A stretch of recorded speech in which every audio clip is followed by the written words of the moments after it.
समुद्र तटीय इलाका होता है वह पूरा डूब जाता है ना। हम लोग देखते हैं खुली आंख से कि वह साइलेंट अवस्था में है। जब सुनामी आता है ना तो लगभग 15 से 20 मीटर ऊपर उड़ता है। जोहार दोस्तों, जय हिंद दोस्तों, हमारे चैनल पर आप लोगों का स्वागत है। हम जो पानी पीते हैं वह कौन सा पानी होता है, भूमिगत या समुद्र का? तो समुद्र का पानी खारा होता है, नमकीन होता है, तो उसको तो हम लोग नहीं लेते हैं। भूमिगत लेते हैं, जैसे जमीन के जो अंदर पानी है, जैसे कुआं के रूप से निकाला जाता है, नलकूप के माध्यम से निकाला जाता है, उसको हम लेते हैं। इसके अलावा तालाबों और झीलों का जो पानी होता है उसको फिल्टर करके लेते हैं, ठीक है, सप्लाई के रूप में लेते हैं। पृथ्वी पर जल का वितरण क्या है, इसके अलावा जानेंगे महासागरीय जल की गति। जो महासागर जैसे हिंद महासागर, प्रशांत महासागर, इस तरह से बहुत सारे महासागर है, तो उसमें जो जल होता है, पानी जो होता है, तो हम जो देखते हैं तो लगता है कि अस्थिर अवस्था में, मतलब साइलेंट मोड में है, लेकिन ऐसा नहीं होता है, वो भी गति करता है। मतलब जल जो है, समुद्र का जो जल है वो भी गति करता है, और कभी कभी बहुत तेजी से गति करता है, जो कई रूप में निकलकर बाहर आता है, जैसे तरंगे और ज्वार भाटा। पहला को बोलते हैं तरंगे, दूसरा को बोलते हैं ज्वार भाटा, तीसरा को बोलते हैं महासागरीय धाराएं। इस तरह से समुद्र की गति होता है ना। चलिए, इसके अलावा कभी कभी इतना जोर से गति होने लगता है जो विनाशकारी साबित होता है। जैसे पृथ्वी पर भूकंप आया तो पृथ्वी की सतह हिलता है, तो हिलने के दौरान जो समुद्र है वो भी पानी हिलता है ना, और वो इतना जोर से हिलता है कि तबाही ला देता है, ठीक है। जिसको हम लोग बोलते हैं सुनामी। सुनामी, तो सुनामी दो शब्दों से मिलकर बना है और यह एक जापानी भाषा है। सुनामी जो है दोस्तों वह बहुत ही विनाशकारी होता है। अब यहाँ बात रही कि सुनामी जो आती है वह कितना तीव्रता के साथ आती है। समुद्र का पानी बाहर आता है, तटीय क्षेत्र में प्रवेश करता है, इसी को बोलते हैं सुनामी। तो सुनामी के बारे में बता दें कि 2004 ईस्वी में, दिसंबर 2004 में बहुत भयानक सुनामी आया था। लगभग 3 लाख लोग हताहत हुए थे। दोस्तों, सुनामी जो है वो क्या होता है कि जैसे मान लीजिए हिंद महासागर है ना, तो हिंद महासागर के आसपास जितना भी तटीय क्षेत्र है, तटीय देश है, और उस तटीय क्षेत्र में पानी प्रवेश कर जाता है। जैसे भारत का बात करें तो हिंद महासागर के आसपास, ठीक है, कौन सा राज्य है, जैसे देखेंगे आंध्र प्रदेश, और क्या देखेंगे केरल, तमिलनाडु, ठीक है। तो इन क्षेत्रों में समुद्र का पानी प्रवेश कर जाता है। जब सुनामी आता है ना तो लगभग 15 से 20 मीटर ऊपर उड़ता है, लगभग 15 से 20 मीटर ऊपर उठता है। दोस्तों, हम आपसे निवेदन करना चाहेंगे कि जब भी आप हमारे चैनल पर नए हैं तो सब्सक्राइब करना ना भूलें, ठीक है। आइए देखिए दोस्तों, यहाँ कहता है जल का वितरण, पृथ्वी पर जल का वितरण। तो देखेंगे 100% मानते हैं, कोई भी चीज 100% नहीं होता है, तो 100% में 97.3, इसको 97 ही ले लेते हैं, है ना। तो 97% महासागर का जल होता है। महासागर जैसे हिंद महासागर, प्रशांत महासागर, इस तरह से महासागर का जल कितना है, 97.3%, ठीक है। इसको राउंड फिगर में ले लेते हैं 97। अब देखिए हिमानी, यह देखेंगे हिमानी जो है दोस्तों, हिमानी मतलब क्या होता है, बर्फ। हिमालय पहाड़ बर्फ से ढका है तो उसको बोलते हैं हिमानी। तो देखिए, तो ये जो बर्फ से ढका है इसमें 2% जल की मात्रा होता है। तो अब यहीं तो हो गया ये 99%। कितना हो गया, 99%। बच गया 1%। जो 1% जो पानी होता है वही कहाँ होता है, भूमिगत में होता है, और आपका नदियों में होता है, झीलों में होता है, तालाबों में होता है, कुआं में होता है, ठीक है, जिसका प्रयोग हम लोग पीने में करते हैं, ठीक है। देखिए 99% जो जल है वह समुद्र एरिया में है और हिमानी के रूप में, मतलब बर्फ के रूप में है। तो बर्फ के रूप में कितना है दोस्तों, 2%। बाकी 97% कहाँ है, महासागर का जल है। तो यहाँ देख लिए महासागर का जल कितना है, 97%, हिमानी 2%, भूमिगत जल जमीन के अंदर जो पानी है वह है 0.68%, 0.68%। झीलों का अलवण जल, वैसे झील जिसमें से लवण नहीं होता है, वह है 0.009%, ठीक है। स्थलीय समुद्र एवं नमकीन झीलें, ये है अपना है। उसी तरह से वायुमंडल में भी जल का मात्रा होता है, जल वाष्प की मात्रा होता है, उसमें कितना है 0.0019, ठीक है। नदियां में 0.0001% है। इस तरह से जोड़ेंगे तो टोटल हो जाएगा 100%, ठीक है। तो 100% में 97% क्या है, महासागर का जल है ना, महासागर का जल है, पानी है, ठीक है। और देखिए इसमें से 3% भाग महाद्वीपों पर है। यहाँ देखिए 97% जो पानी है वह महासागर का पानी है। 100% में से 97% निकल गया तो बच गया 3%।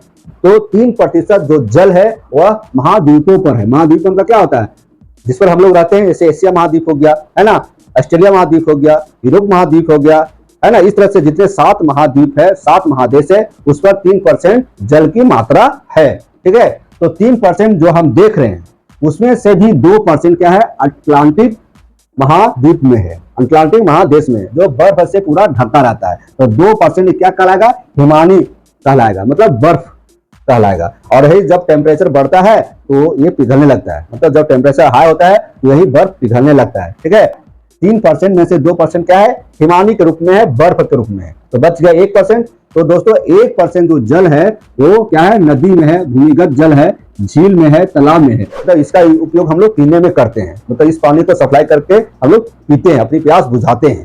ठीक है, तो देख लीजिए 100% में से 1% हम लोग पानी को यूज करते हैं। अब देखिए महासागरीय जल की गति क्या होती है, महासागरीय जल, महासागर में जो जल है, पानी है, क्या उसमें गति होती है? हाँ होती है ना। हम लोग देखते हैं खुली आंख से कि वह साइलेंट अवस्था में है, मतलब स्थिर अवस्था में है, लेकिन ऐसा होता नहीं है, उसमें भी गति होता है। इससे मान लो लहर कैसे आता है, जब गति होता है तब तो लहर आता है, जैसे पानी इधर से इधर जा रहा है, तो ये कैसे हो रहा है, गति होने के कारण। तो देखिए महासागरीय जल भी लगातार गतिशील रहता है, हमेशा गति में रहता है।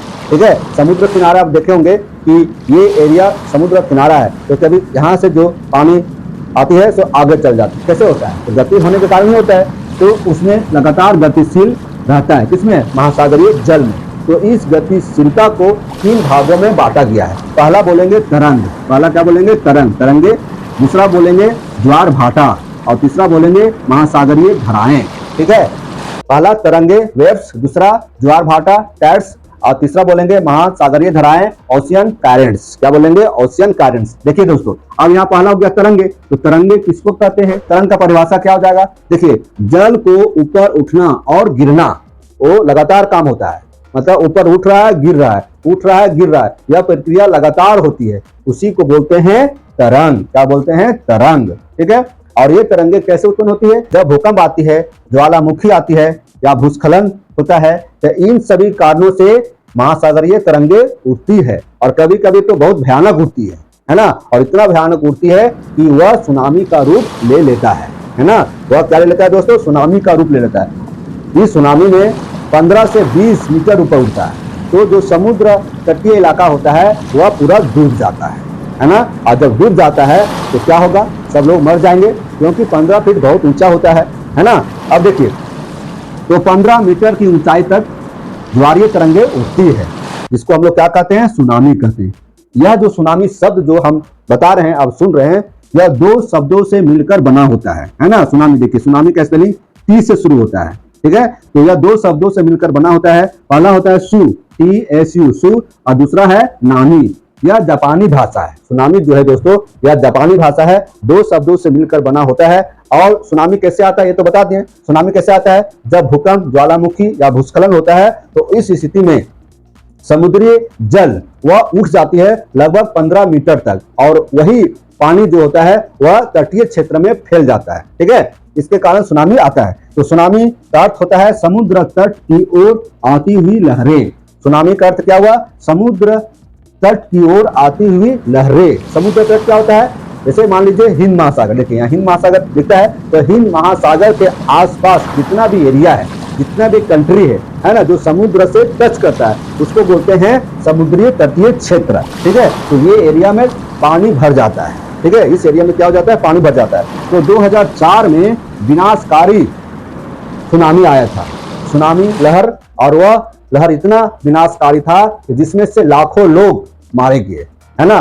उस सुनामी में भारत का भी कुछ तटीय क्षेत्र प्रभावित हुए, जो इस प्रकार है, जैसे बोलते हैं भारत के आंध्र प्रदेश, तमिलनाडु, केरला, पुडुचेरी, अंडमान निकोबार, ये सब एरिया प्रभावित हुआ था, है ना, क्योंकि यह भारत के तटीय क्षेत्र कहलाता है, हिंद महासागर का तटीय क्षेत्र। उसी तरह से अन्य देशों में भी इसका प्रभाव पड़ा था।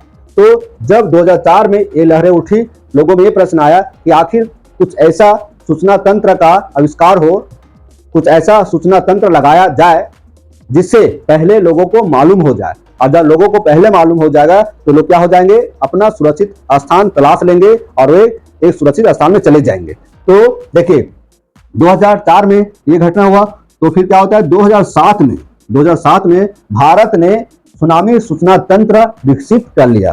पूर्व सुनामी सूचना तंत्र को विकसित कर लेता है भारत, मतलब सुनामी आने से पहले आपको अलर्ट कर देगा कि सुनामी आने वाला है। ठीक है, लोग सुरक्षित जगह पर चले जाएंगे। तो 2007 में विकसित हुआ। ठीक है दोस्तों, इस तरह से हम आपको बताएं सुनामी लहर के बारे में, महासागरीय जल की गति के बारे में, तरंग के बारे में। अब यहाँ दो ठो बच गया है, ज्वार भाटा और महासागरीय धाराएं। इसको हम नेक्स्ट वीडियो में देखेंगे। देखिए यहाँ बताएं पृथ्वी पर जल का वितरण। तो यहाँ देखिए झारखंड का बात किया जाए तो झारखंड का जल संसाधन है ना जो है, और उसमें जो घन मीटर पानी है वो मिलियन में कितना है, 3016 मिलियन घन मीटर पानी है। ठीक है, अब देखिए जिसमें से कौन कौन से हमारे झारखंड में नदी परियोजना है, नदी घाटी है ना। तो देखिए दामोदर नदी घाटी दामोदर नदी पर है, ब्राकन नदी घाटी ब्राकन नदी पर है, स्वर्ण रेखा, ये सब नदी का नाम है ना। ये सब क्या है, दामोदर, बराकर, स्वर्ण रेखा, कोयल, दक्षिणी कोयल, शंख, अजय, मोर, ये सब नदी का नाम है ना। और इसी नदी को बांधकर एक डैम बनाया गया है ना, पानी को स्टोर रखा गया है और उस पानी को सप्लाई कर लोगों को मुहैया कराया जाता है, लोगों को प्यास बुझाया जाता है। ठीक है, सिंचाई का साधन बनाया जाता है, बिजली उत्पादन किया जाता है। इस तरह से ये क्या हुआ, झारखंड का कुछ एक प्रकार का डैम भी बोल सकते हैं, झारखंड का नदी घाटी भी बोल सकते हैं, झारखंड का जन संसाधन भी बोल सकते हैं। तो दोस्तों इस तरह से हम एक छोटा सा वीडियो के माध्यम से आपको हम कुछ बताने का काम किया। ठीक है, वीडियो कैसा लगा आप हमारे कमेंट बॉक्स में जरूर लिखेंगे। तब तक जोहार, जय हिंद। हमारे इस चैनल को जरूर सब्सक्राइब कीजिएगा और इस वीडियो को लाइक कीजिएगा और लोगों को शेयर कीजिएगा। धन्यवाद।